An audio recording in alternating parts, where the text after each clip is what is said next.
Halo guys, balik lagi bersama Bang Theo di sini. Kali ini Bang Theo akan melanjutkan cerita Again the Sky Supreme. Buat kalian yang penasaran, langsung saja ya simak video kali ini. Tanyun berkata dengan sedih, sebelum uji coba dimulai, ada 1.500 murid dari divisi berjasa. 14 murid telah meninggal dan tersisa 1.486 murid. Dari divisi jiwa kuno, ada 900 murid. 136 murid telah meninggal dan sekarang 764 murid yang tersisa. Dari divisi jiwa binatang, ada 700 murid. 170 murid telah meninggal dan menyisakan 525 murid. Dari divisi angin dan guntur, ada 500 murid. 189 murid telah meninggal dan menyisakan 311 murid. Dari divisi jimat ada 200 murid. 70 murid telah meninggal dan menyisakan 130 murid. Total dari 5 divisi yang berpartisipasi dalam uji coba mencapai 3.800 murid.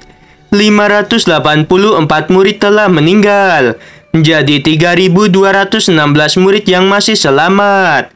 BTW guys, Mimin ingetin ya, untuk 5 divisi lainnya, seperti divisi jiwa suci, mereka nggak mau ngikutin perintah Tanyun, jadi mereka berpisah dari rombongan Tanyun.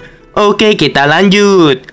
Pada saat ini, Tanyun dan semua orang tahu bahwa hanya 14 murid yang meninggal dari divisi berjasa, karena memang divisi berjasa itu sangat kuat.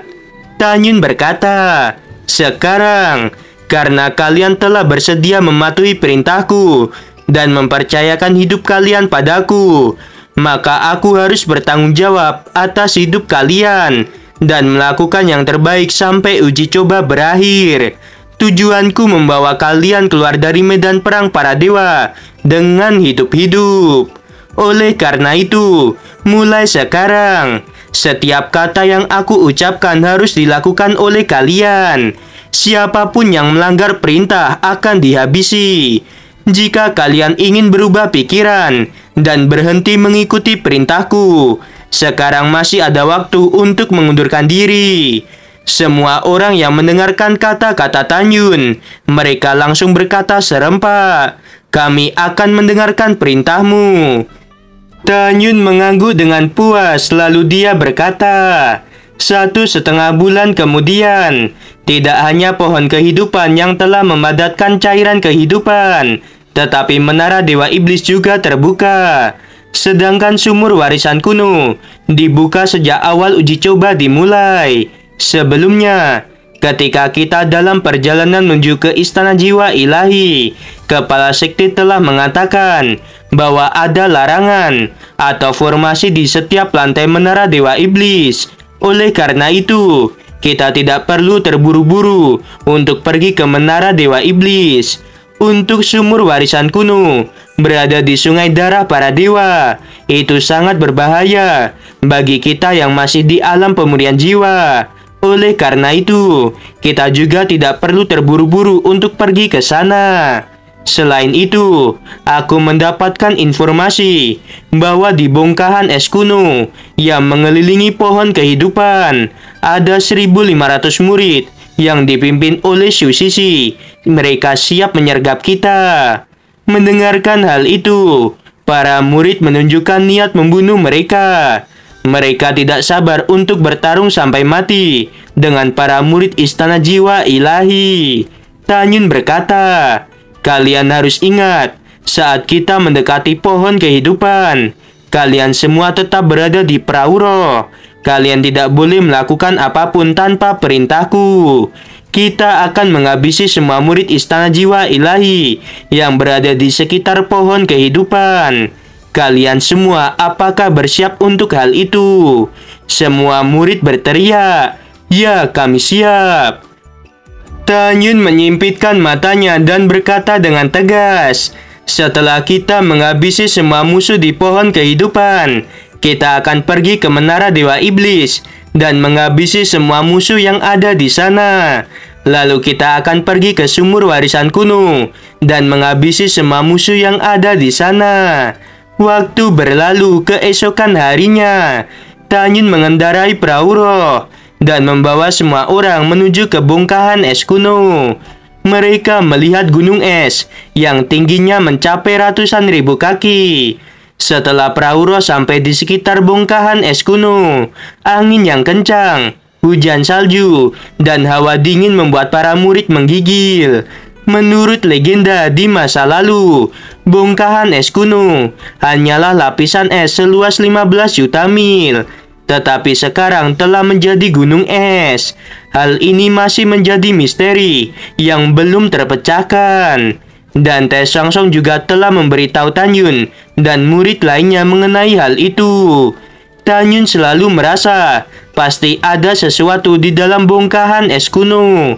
Jika tidak, bongkahan es kuno itu tidak mungkin menjadi gunung es. Tanyun berdiri di tepi perahu roh. Dia mengenakan jubah panjang. Lalu dia berkata, "Jika ada cukup waktu, aku ingin mencari tahu misteri dari bongkahan es kuno."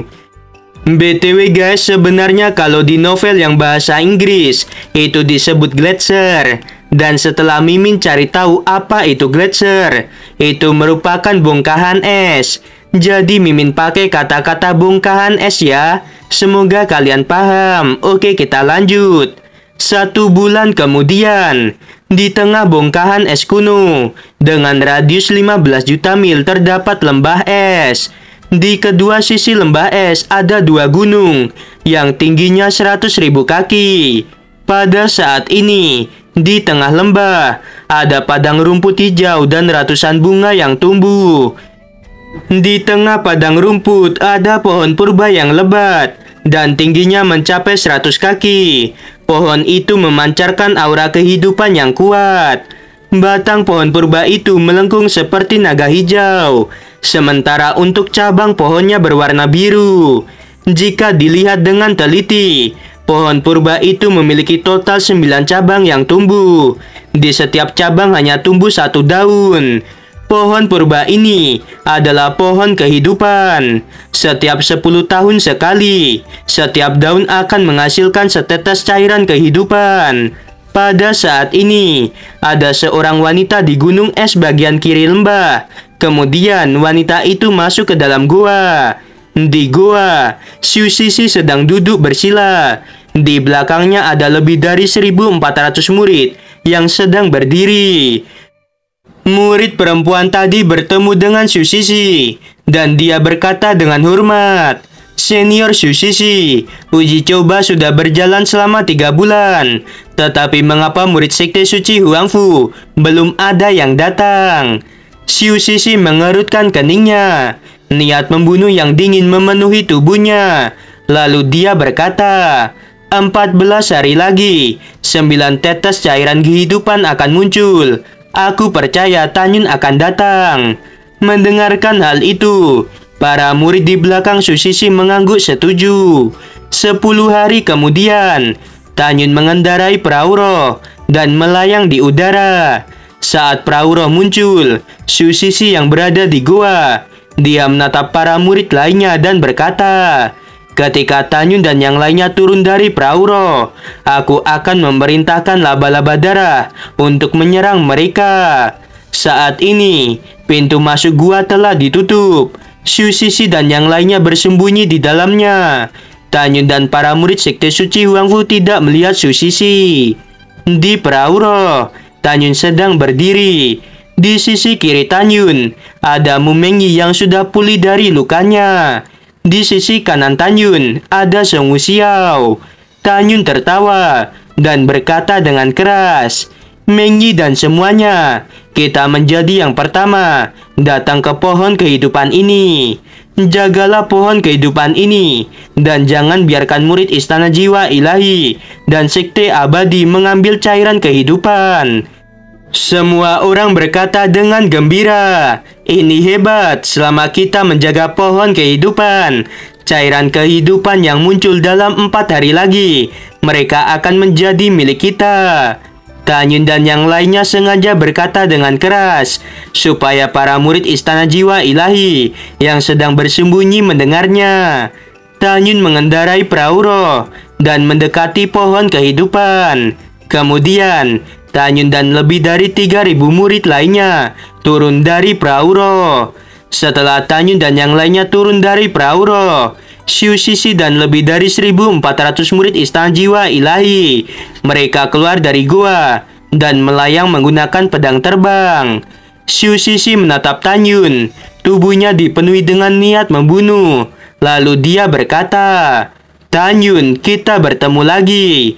Jika kamu memiliki kata-kata terakhir, sebaiknya kamu katakan sekarang juga." Tanyun berkata, "Wanita sialan, kami ada 3.000 orang, dan kamu hanya memiliki 1.427 orang. Apakah kamu yakin bisa menghabisi kami?" Xiu Sisi berkata dengan dingin, "Tanyun, kamu pria bau yang bodoh. Kalian semua akan mati." Setelah itu, Xiu Sisi menatap lebih dari 1.400 murid yang sedang menginjak pedang terbang. Lalu dia berkata, "Ingat apa yang aku katakan sebelumnya. Jangan biarkan satupun dari mereka lolos." Para murid Istana Jiwa Ilahi berkata serempak.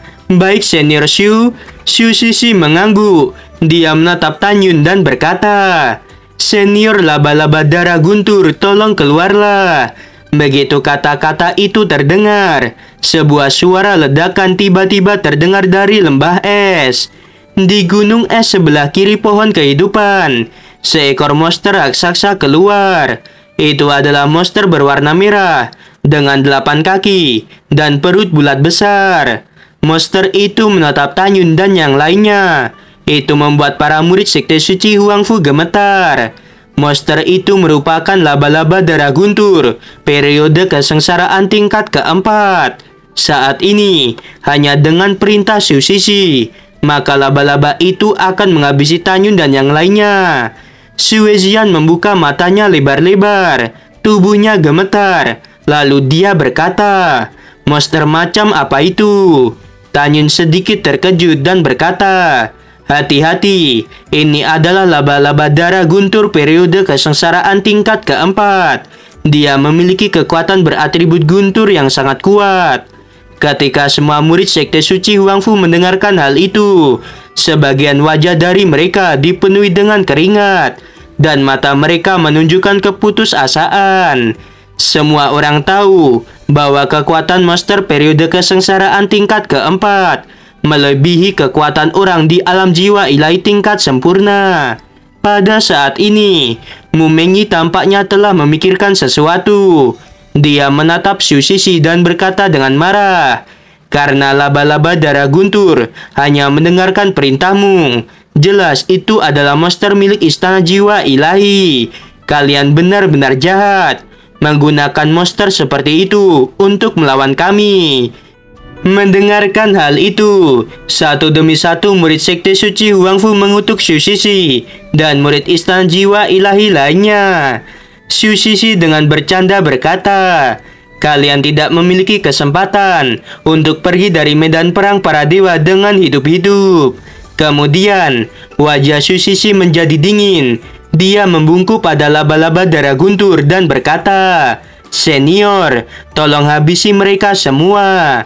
Laba-laba darah guntur berkata, "Sangat mudah untuk menghabisi beberapa semut di alam pemurian jiwa." Tiba-tiba, aura berwarna merah muncul dari perut laba-laba darah guntur.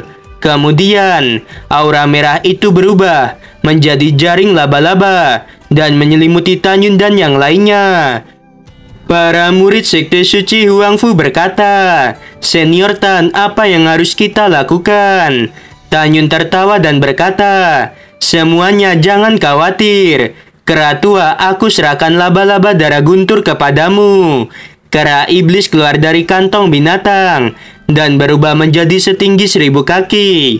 Tongkat hitam milik kera iblis menghantam jaring laba-laba. Kera iblis berkata, "Kamu adalah laba-laba bodoh yang ingin menghabisi tuanku. Sekarang akan aku hancurkan dirimu.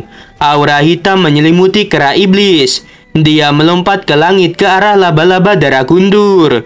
Laba-laba darah guntur berkata, "Kamu kera yang rananya sama denganku. Apa yang akan kamu lakukan? Aku khawatir kamu tidak akan berhasil." Dua kaki laba-laba darah guntur melesat dan menghantam tongkat kera iblis. Dalam suara retakan tulang yang jelas, laba-laba darah guntur meraung kesakitan. Darah keluar dari dua kakinya yang patah. Jika laba-laba darah guntur dibandingkan dengan kera iblis sebelum dia mendapatkan warisan dari Dewa Naga Iblis, maka kekuatannya akan sama. Tetapi setelah kera iblis mendapatkan warisan dari Dewa Naga Iblis, maka akan sangat jauh jika dibandingkan dengan laba-laba darah guntur. Jadi, kera iblis akan sangat mudah mengalahkan monster yang rananya seperti dirinya. Melihat pemandangan ini, para murid Sekte Suci Huangfu sangat bersemangat. Di sisi lain, murid-murid Istana Jiwa Ilahi merasa khawatir. Mereka semua tidak menyangka bahwa Tanyun memiliki monster yang begitu kuat. Seperti yang kita ketahui, seseorang memang bisa menjinakkan monster. Tetapi kekuatan monster yang mereka jinakkan tidak mungkin lebih kuat dari orang itu.